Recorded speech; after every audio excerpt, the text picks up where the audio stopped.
Hello,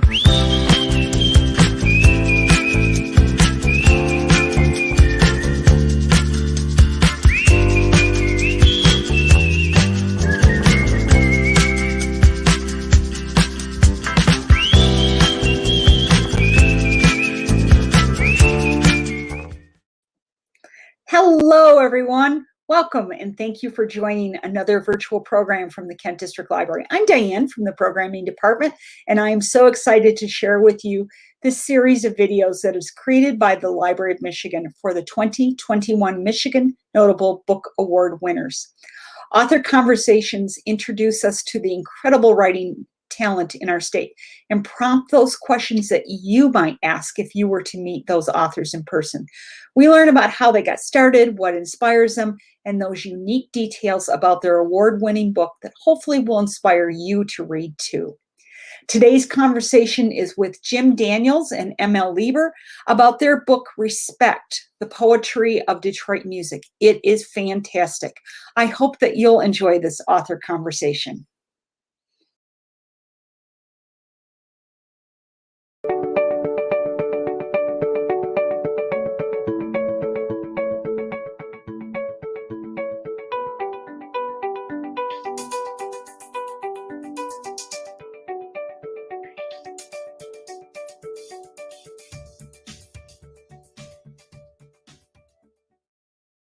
Good morning, everyone. This is Tim Gleissner, Head of Collections at the Library of Michigan, here today with ML Lieber and Jim Daniels, editors of Respect, the Poetry of Detroit Music. And gentlemen, how are you today? Everything's great here in Detroit. It's sunny in Detroit. Fantastic. How about you, Jim? I'm in Pittsburgh, and looks like we're getting a little rain today, but other than that, everything's fine.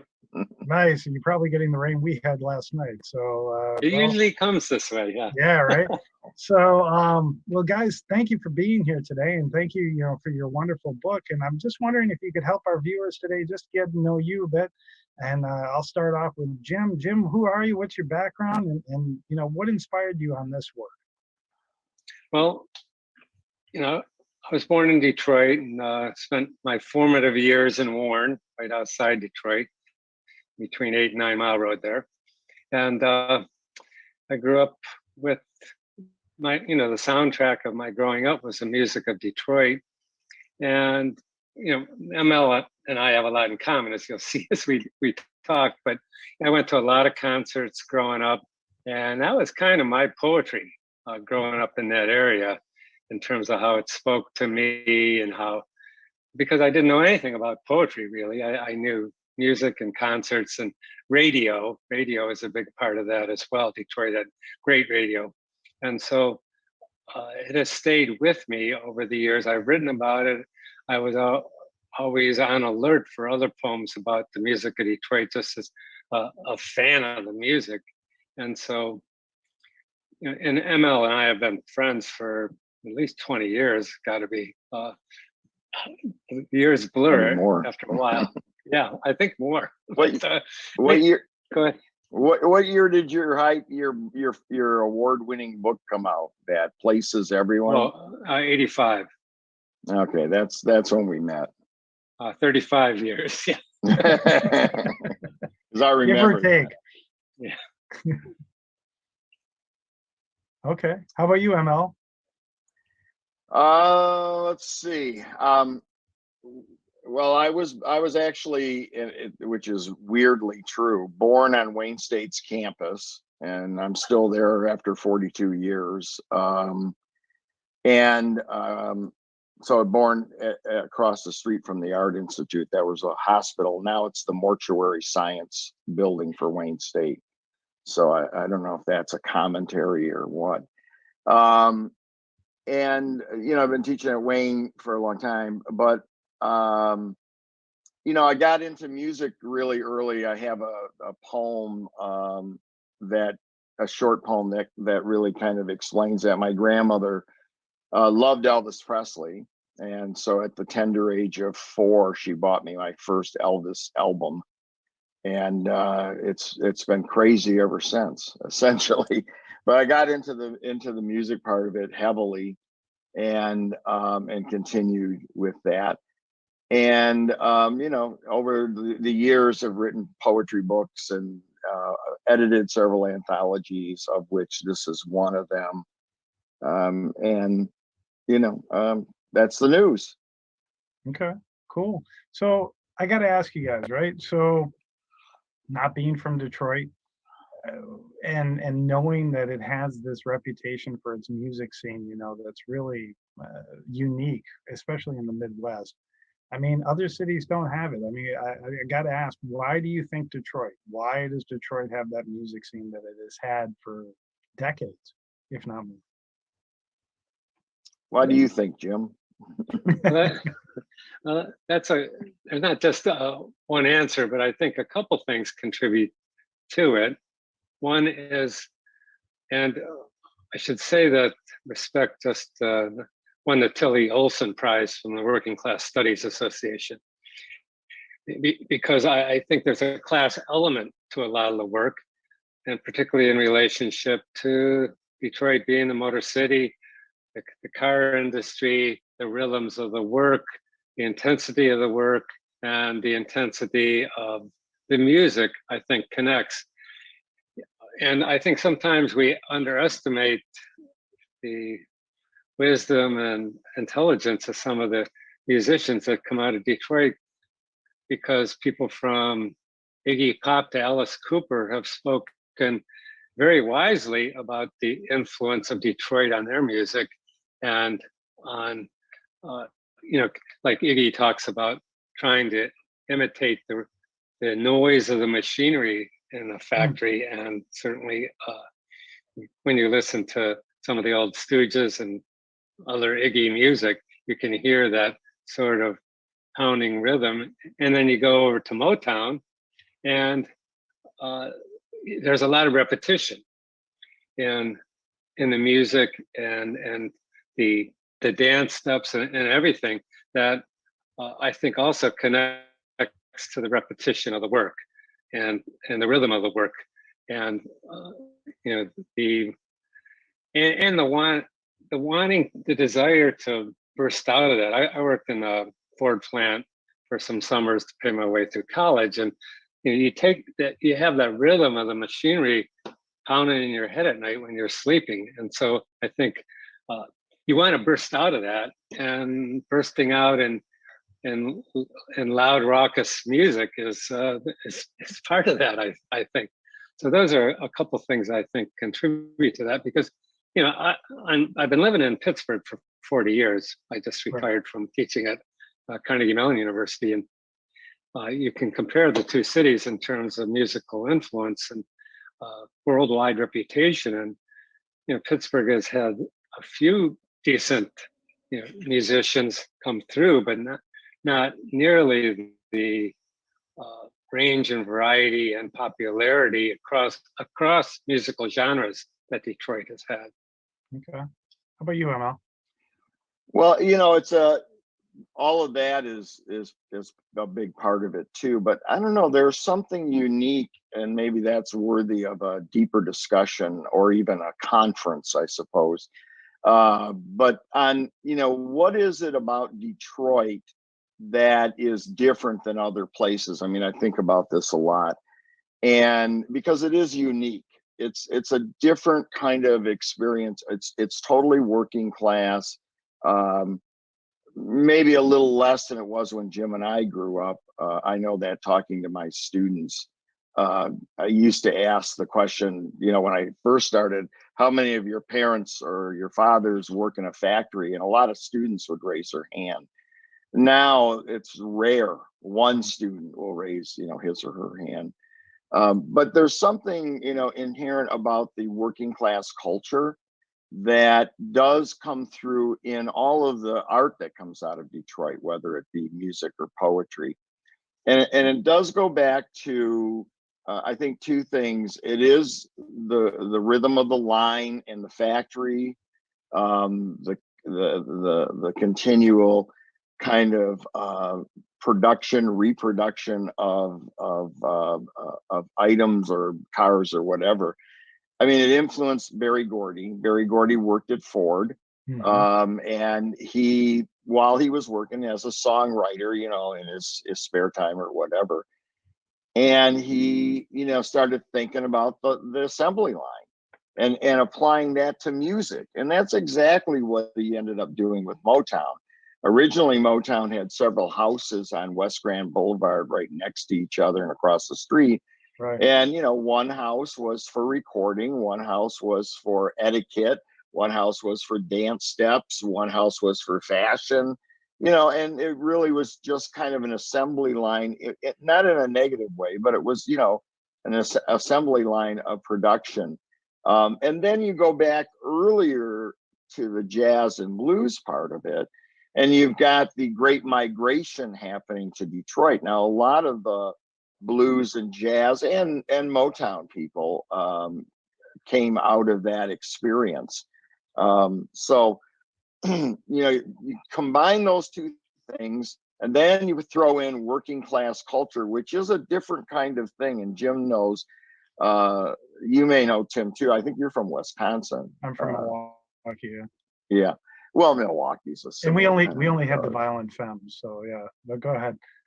Yeah. I like the Violent Femmes. I do too. Yeah. So do I. But I like Brian Ritchie. We had that in Liberace, but go ahead. Oh, is Liberace?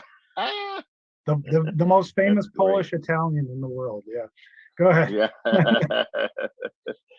So, so you bring that culture to it, which is a different type of thing. There's different mannerisms, like one of the things is now Jim blew that theory out of the water, but generally working class people, when they grow up and get married and whatever, they usually live like very close to where they were born and raised. And, I certainly, the house I'm sitting in right now is a house, Pam, my wife, we've been together since we were in, what they call it, middle school now, what do they call junior high. So I came over to this house, which was walking distance from my house. And even with the other places in the city in St. Clair Shores where we've lived, has always been within walking distance exactly of where we grew up. So that's just one minor little thing, but there's that. And then there's, the things that you're taught growing up.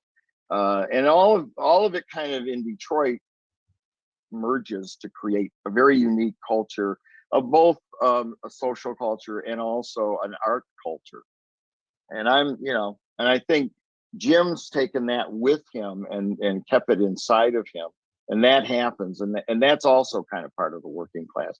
It's like you're always working class. No matter what you do, whether you're a teacher or, or you're actually working on an assembly line, and those are kind of coming back again.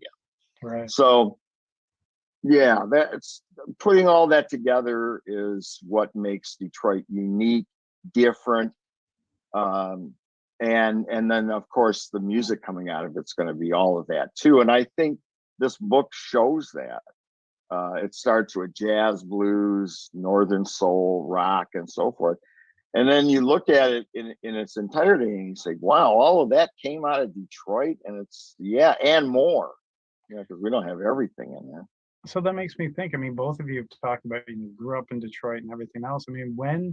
When did you start connecting the poetry of the music to your own work? And when did you guys start discussing this? You've known each other for 35 years. When did you start discussing, there's a real, sorry for, lack of imagination on my part, but poetry to what's coming out and what has come out of here. And I guess, secondly, the discovery of your city. You guys, you must have delved, because you cover many different musical genres and writings about the genres from Detroit. It must have been a real work and I, just from the looks of it and the feel of the book, almost like a journey of love, of what came out of your city and what your city's about. And I know that's a really long question. So I'll open it up to whoever wants to try it. I think ML should start with this one because he's a performer himself, and he comes at it from that end, which is really important for this collection, I think.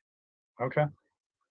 Well, I think for me, it started long ago. Obviously, being influenced by music at a young age, and then 5 years after that, the Beatles come out and change everything for me.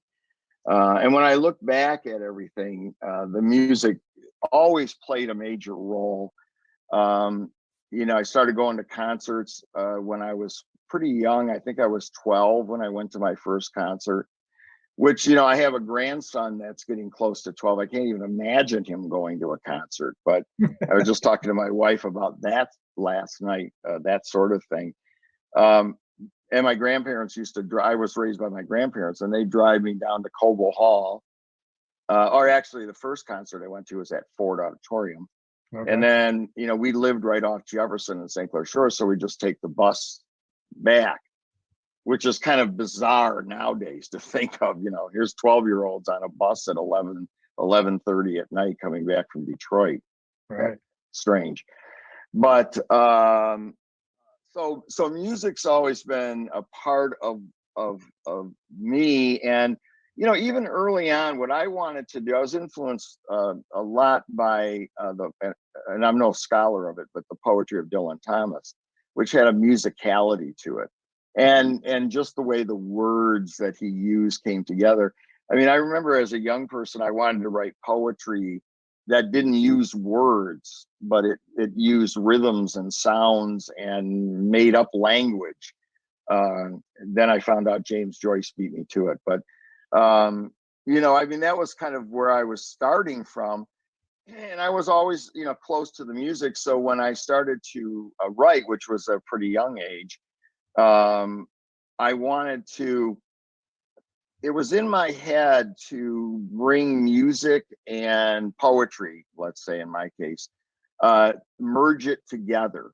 I thought there could be more appeal to people if it were done that way. And since I was so deeply connected to music all my life, I started thinking of ways to merge the two and, to get a wider audience for poetry, to grow poetry, not to grow my audience, but just to grow poetry. I've often said this, and I think it's true for me anyway, is that if a person like me, from the background I came from, which is very similar to Jim's, I mean, Jim's dad worked on the line for, I don't know, I guess at least 30 years, because it was 30 and out used to be. My grandfather did the same thing. And trying to remember what I was saying, but I got lost in the past for a second. So I wanted to do that. I thought it would be more appealing, and so the two were always equally connected, and that's how I sort of got into the poetry and music part of it. Together is a way to widen the poetry audience. I always look at stuff like that. If you widen the poetry audience, it's better for all of us and the poets out there. It makes more people aware of poetry. And when you bring the music to it in the way that I do that, I've often heard people say, "Wow, this is poetry you can dance to." And it's like, yeah, you can do that and enjoy it, and not get so caught up in the academia of poetry. Kind of put it in the community where it belongs.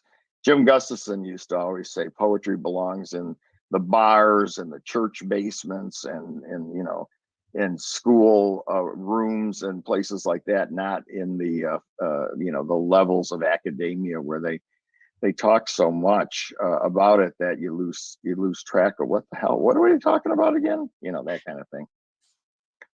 How about you? That makes sense? It makes perfect sense. Well, I'll just pick up on that a little bit, just in terms of the overall general stereotypical perceptions, and that's that, like, poetry is highbrow, and, like, for example, rock music is lowbrow. And I think ML and I do not believe in that kind of distinction, because we want to have poetry that's accessible to people. And I think the poetry about music is definitely accessible, and we included a lot of song lyrics in the book as well, because we don't want to make that distinction, say, oh, this is poetry, these are lyrics, Right. because obviously they overlap and blend, and some of these lyrics really stand up well if you just read them on the page. So that brings a question that comes to mind. So, I mean, how did you guys go about selecting between the lyrics and the poetry? I mean, what was the process? I mean, one of you's in Pittsburgh, one's in Detroit. You know, what were you guys doing? How long? I mean, how long were you working on this to get this together? And I think it was at least a couple of years, wasn't it? Oh yeah, I mean, if I go into my email folder for Respect, there's hundreds and hundreds of emails going back and forth between me and ML. At one point, the book was titled "I Just Want to Testify," which we liked as a kind of resonance in terms of the, you know, testifying in music, and you know, that sort of fervor that it implies. But then when Aretha died, we felt like we had to go with Respect, because that's a big part of it too. okay, But yeah, we were working on it at least a couple of years, and being who we are, we both had accumulated various lists in our head of poems and songs that kind of stuck with us, that were about the music of Detroit, because we're, you know, we read a lot too, and we listen to music a lot too. And so we started combining our lists, and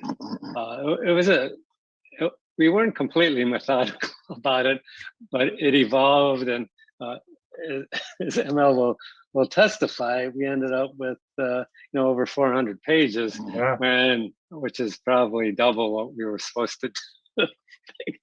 Yeah, I was thinking of a nice little 150-page book that you could carry around, and it just grew and it grew. But as we remembered or thought of, or in some cases, people we knew, writers, poets, who were sympathetic to Detroit music, some people we asked to write if they would write for the collection.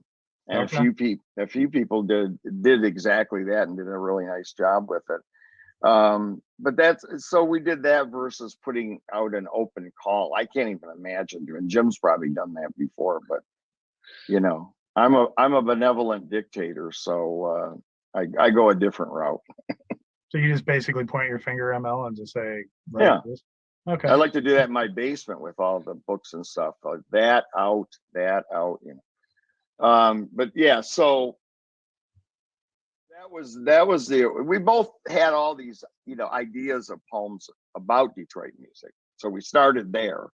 Okay. And we expanded from there, and then it got totally out of control to almost 500 pages. But well, did you guys always have the idea of poetry and lyrics together? I mean, was that just something that just came over time? I think so. I always think of when I listen to music, you know, I mean, I can enjoy a Beach Boys song too. There's a purpose for that. And then there's the purpose for Pet Sounds too, which is even deeper. But you know, when I listen to the words of songs, I'm always listening for creativity and poetry in it versus just, you know, a typical rhyming song. I look for something deeper, and when I find it, it's rewarding. You know, like in the book, the Paul Simon piece that's in there. Well, that's an interesting little story about, you know, a homeless person in Detroit, and it's a narrative. And Papa Hobo is the name of it. So that's like, oh yeah, gotta have that. You know, Robbie Robertson has that poem where he mentions Little Willie John, who I'm a big fan of. Listening to Little Willie John in the back seat. And Robbie Robertson writes a lot of poetry really in his lyrics and so on. Sure. Yeah, and even the early blues stuff like Detroit Bound is, you know, is poetry. And then the Hastings Street Opera, which was done. is in the book. We transcribed it for the first time anywhere. I mean, I couldn't find it anywhere. I had to transcribe it. And that's poetry. That's like a story piece. So yeah. Okay. Yeah, I mean, obviously, I mean, are from similar generations and backgrounds. So in some of the other areas, picking up on what he was talking about, we ended up doing more research because we didn't want to just represent our era, Right.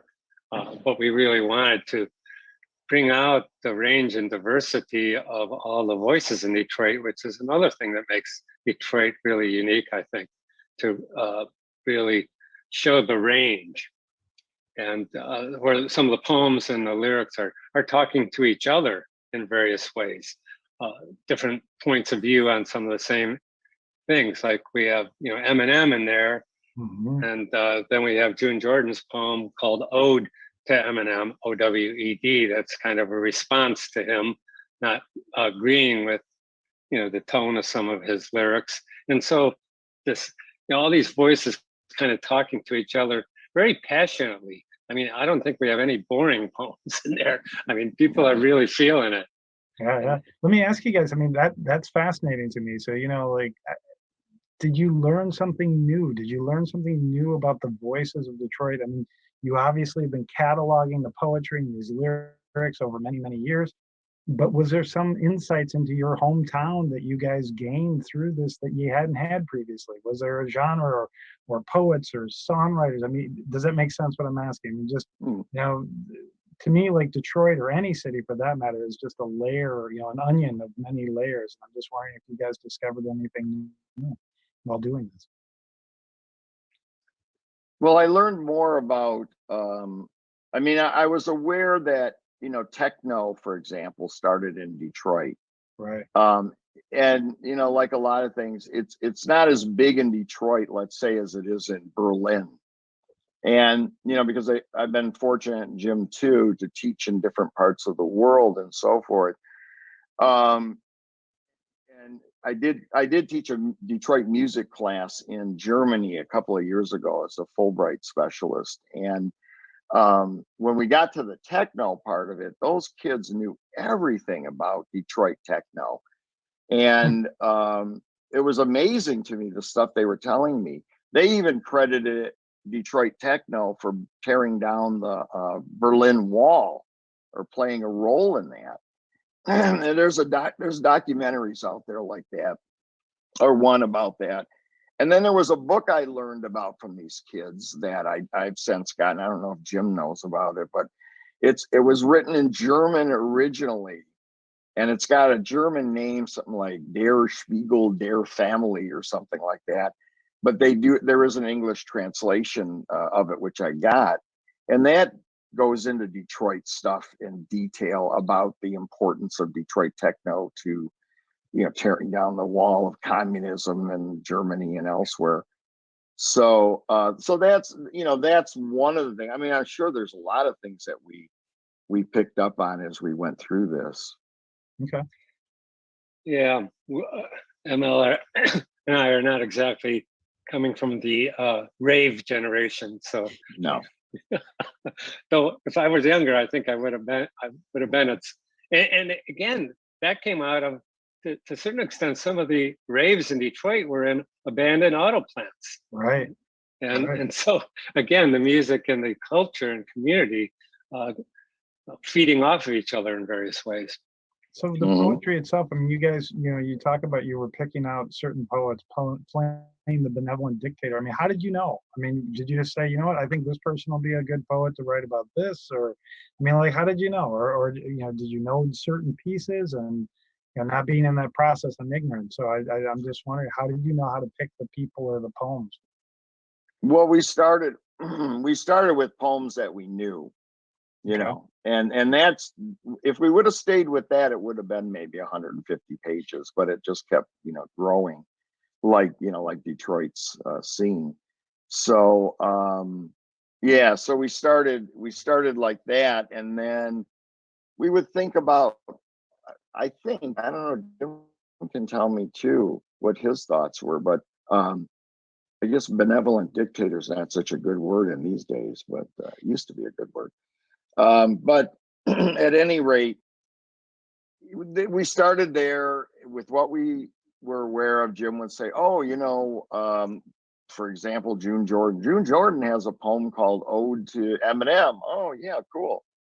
And then we, just kept building from that. Well, Phil Levine actually came out later in his life after his death, but in this memoir-esque book about music and Phil Levine and stuff. And I don't know if you know, but I discovered during that time period, Phil Levine actually recorded an album of him reading jazz, like later in his life, reading jazz music. And for our viewers, Phil Levine, we're talking about the former poet laureate. Is that correct? Yes, and from Detroit, and Wayne State University and all that. So we, like I knew Phil had these poems and connections to him and that Hirsch who kind of runs the estate. And so that's like, got to have that, got to get that stuff in there. Okay. So I mean, that was sort of how we started with it. And then there were certain folks we asked, to do different kinds of writing. Lolita Hernandez, she's, I know she's into music and stuff like that. She started as a poet, but turned into a sort of a fiction writer. But she did a nice prose poem that incorporated Motown, and Desiree Cooper did too. So we kind of converted some fiction writers into poets for the project, which is not something that's new to me. I've made many. Jim knows, he's been on it a couple of times with this annual labor reading.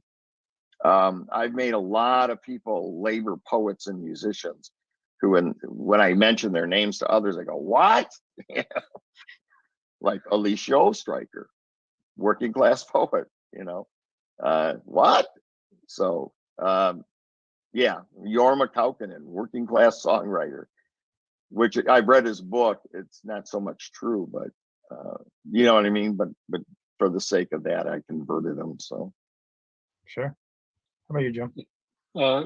There were certain, like I wanted us to include Nikki Giovanni's poem for Aretha, which is a long sort of famous poem that Nikki actually did a recording to, with kind of a choir behind her.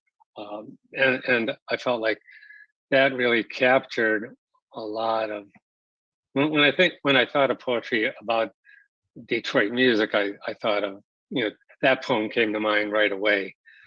One of the challenges and adventures, if you ever do an anthology, is getting permissions, and the permissions for some of the more famous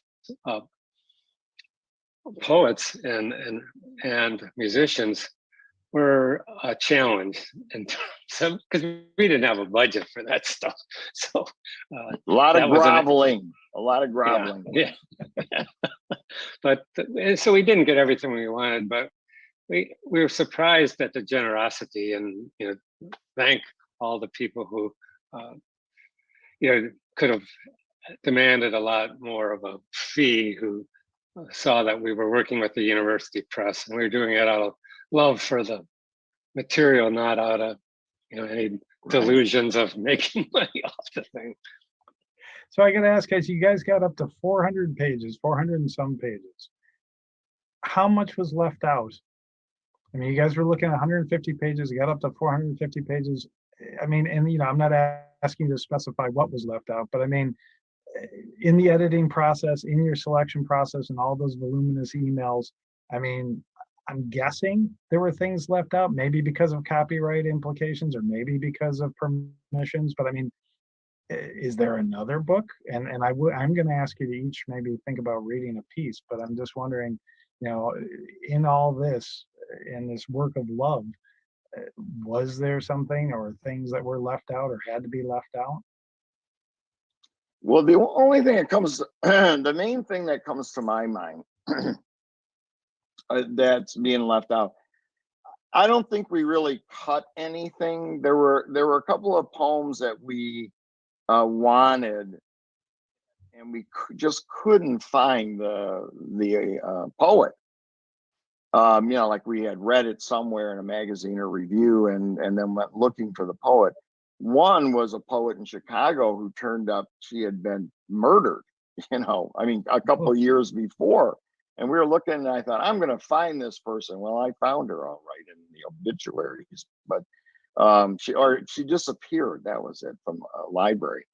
And so there were a few things, and there was that other guy in the Philippines that we wanted, but his name was, I don't know, what was his name, like Sharky or something. And it's like, well, where do you start in the phone? Man Ray or something like that. Where do you start in a phone book with Sharky? Finally, I kept digging. I found leads and leads, and he was honored to be a part of it. The only one that comes to my mind when this question comes up is I really wanted Smokey Robinson in it, and the reason why is Smokey actually is a poet, and he published a chapbook of all things, and he did it himself. I don't know what he was thinking, but he just had it printed himself. Can I ask when? I mean, was that? Yeah, it's probably 10 years ago. 10 years ago. Oh, really? So much more recent. After. Yeah, and you can buy it on his website, which I did. You can buy it signed for an extra $5 or something. And so I got a signed one from him, but he also read some of them on, remember Def Poetry Jam on HBO? He came on and read a couple of them, and they were real poems. They weren't song lyrics, and they were good. They were political, they were biting. And I really tried super hard to get through to him, because I knew if I could get through to him, he'd really want to be a part of it. I don't think he would have given us any copyright trouble or anything like that. Right.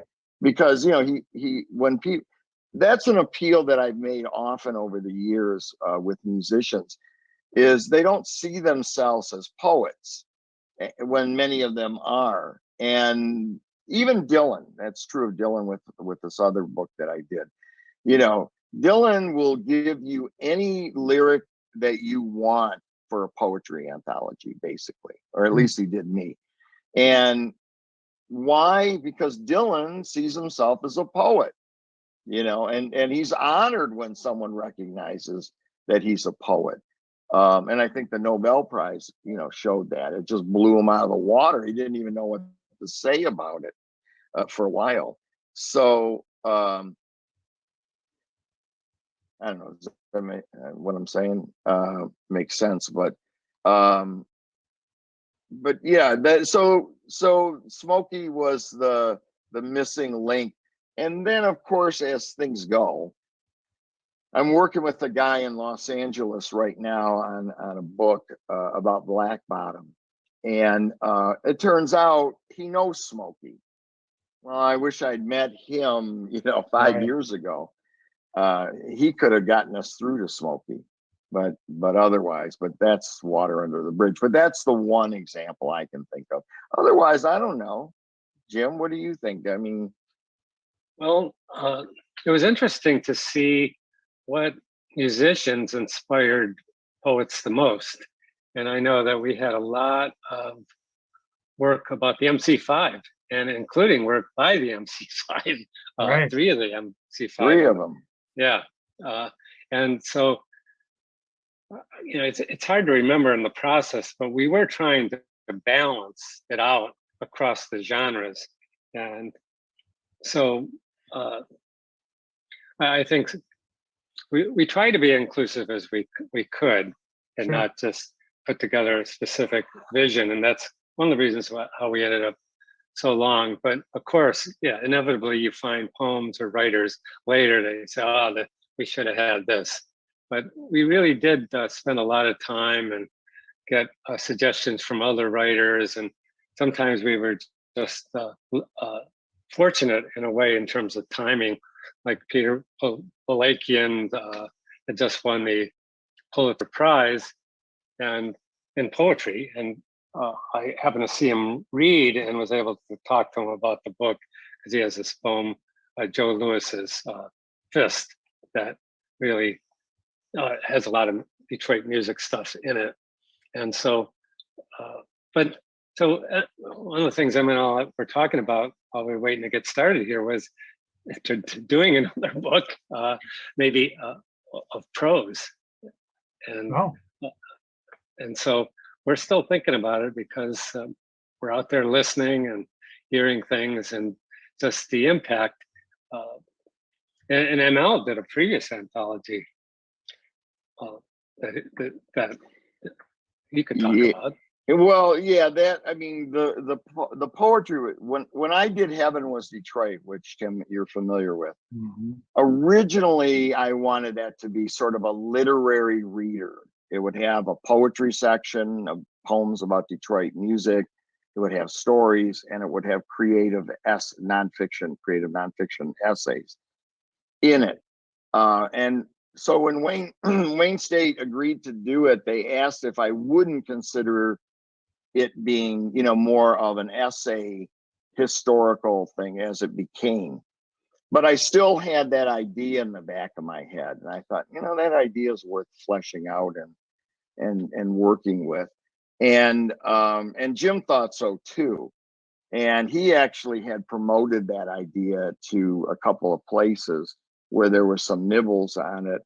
And then I thought, well, let's see if Michigan State will do it, because publishes fiction through them. And then we merged our talents, and they loved the idea, and then we were kind of off and running. So that's how the genesis of the book.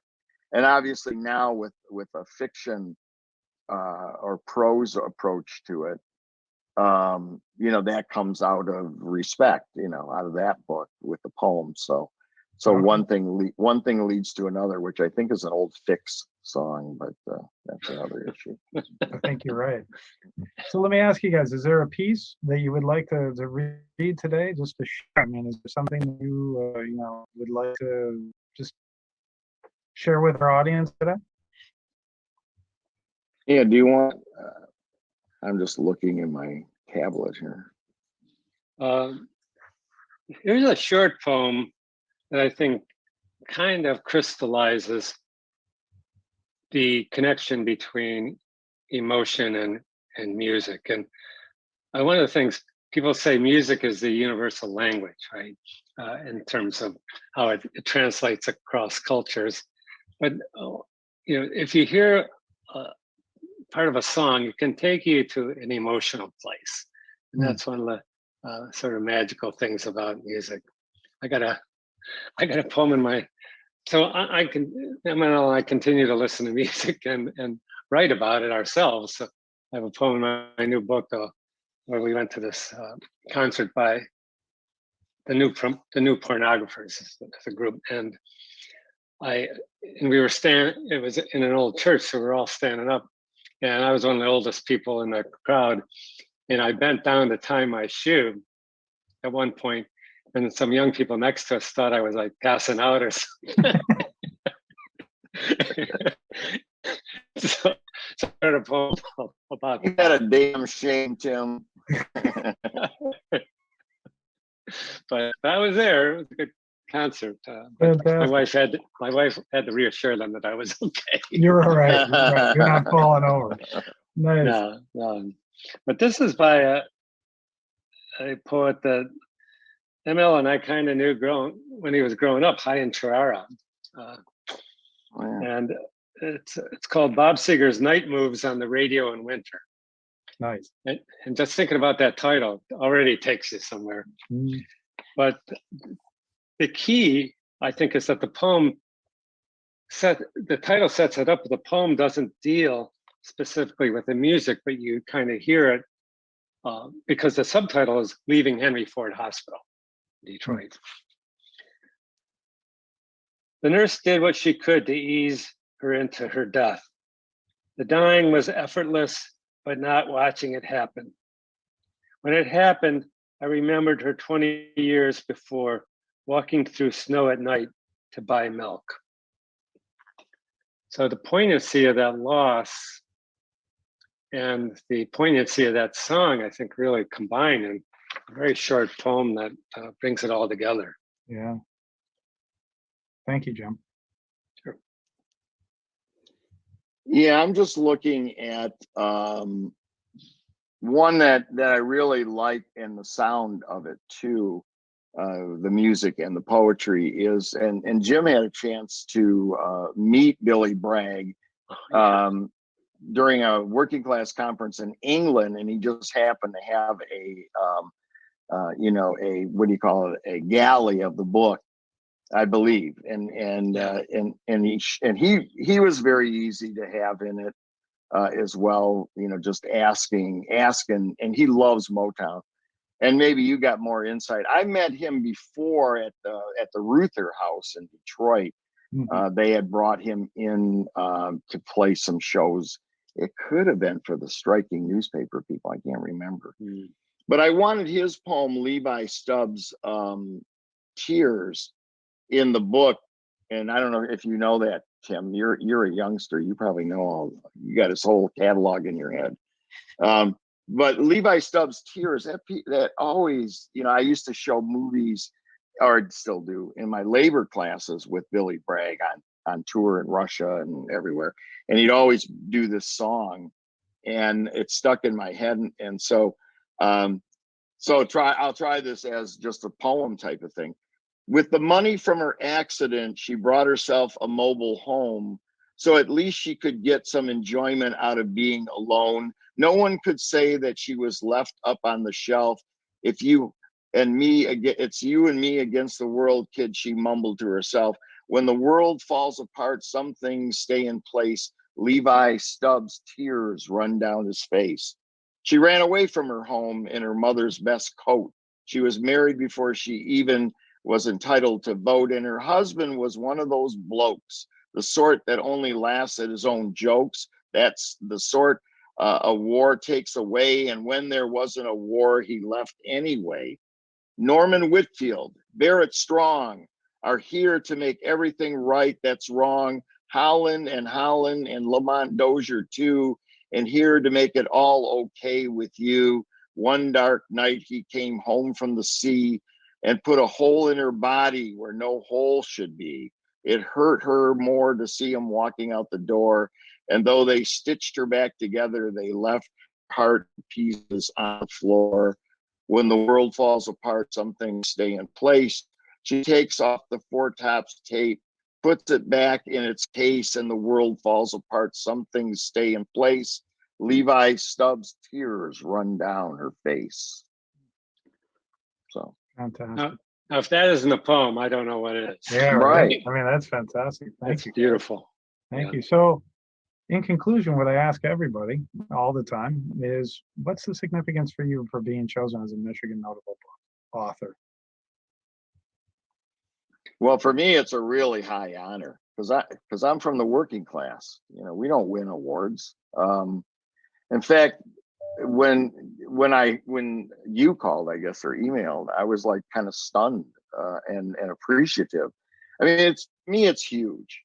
To me, it's the National Book Award. It's a major thing. So, and it always has been. Yeah. And Jim's won a few times too. So, well, one of the things that's great about the Michigan Notable Books Award program is people who are not readers or not regular readers as much find out about the books.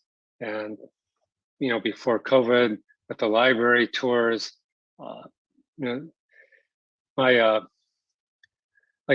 my parents came to one of my notable book readings at a library in the Detroit area, and just the idea of having my name in the newspaper for people I grew up with. I still have most of my family and friends are still in Michigan. That sense of recognition in the larger world outside of the literary world, I think, is really important for all books and for all readers, and that's one of the great things the Notable Books program does. And so it's a bigger thrill than winning some literary prize that only other writers are going to know about. Okay. Well, thank you guys, and thank you for your wonderful contribution. I'm wondering, is there anything else you guys would like to add at the conclusion of today? Well, I've actually been doing a couple of libraries. I'm doing Wayne County Community College, doing, I did put together pre-COVID well, we did actually do a few, and Jim Yeah, was we at did. some of them. Mm-hmm. We did, and I put together kind of another music show to go with it, with one of my bands. And we did do a few of them. I think the last one we did was February 2020. At the 29th, it was the last odd day of the month, and then this stuff happened. Actually, the last reading that we did too was March 2nd in Ann Arbor from the book. So we did get a few in, and I did have and do have a poetry presentation with music. But we did a library in White Lake last week. We did the Heaven Was Detroit show. That's what they wanted. So we did that. I had a show with that too. And then we're going to do Wayne County Community College. And before that, we did the Beatle thing at Saline Library. So that stuff started, and I'm doing some live stuff. I did my Lit Walk live this year, which was just June 26th in St. Clair Shores. And we're going to do a live poets. So things are like slowly coming back. And I'll extend this invitation to you, ML. Our courtyard, once we get that opened up again, we are slowly opening up, and not to put in a bunch of logistical stuff here, but I think I will invite you to help us open up the Library of Michigan again. Oh, great. Oh, yeah. Okay, you're not open. Yeah. Yeah. No, that'd be great. And, most of the musicians in my group live closer to Lansing than they do St. Clair Shores. That I know from experience. Okay. Fantastic. Yeah, we did our big launch for the book at ML, where ML's background is, Third Man Records. There we are. And that was just incredible. I mean, that was because we had, I don't know how many contributors there. We had, a band, ML's band, and a lot of the writers who read with musical accompaniment, and it was just a real. I was hoping we could do more of them, but we were able to do the big launch in Detroit, and that was a real highlight in terms of reaching an audience with this book. So we're hoping that this recognition, helps continue the life of the book, because the pandemic, like a lot of the books, kind of slowed down our momentum right when we were sort of gearing up. Because it's a great book to put on your shelves. And we do have, I should mention before we leave, a playlist for the book. Oh, yeah, right. Okay. It's on Spotify. Spotify, yeah. Really? So, yeah. Yeah, look up Respect, the what is it, poetry anthology playlist or something like that. There's a Heaven Was Detroit list too out there. Okay. All right. I definitely look for it. I have a on Spotify. That's all right. Okay. Well, guys, thank you so much. Thank you for being here today. Thank you for being interviewed. And thanks to all our viewers. Again, this is Respect, the Poetry of Detroit Music with Jim Daniels and ML Liebler. Gentlemen, thank you so much for today, and have a great day, and look forward to more works coming from both of you. Okay, thanks, Tim. Thanks. Bye-bye. Right. Bye-bye.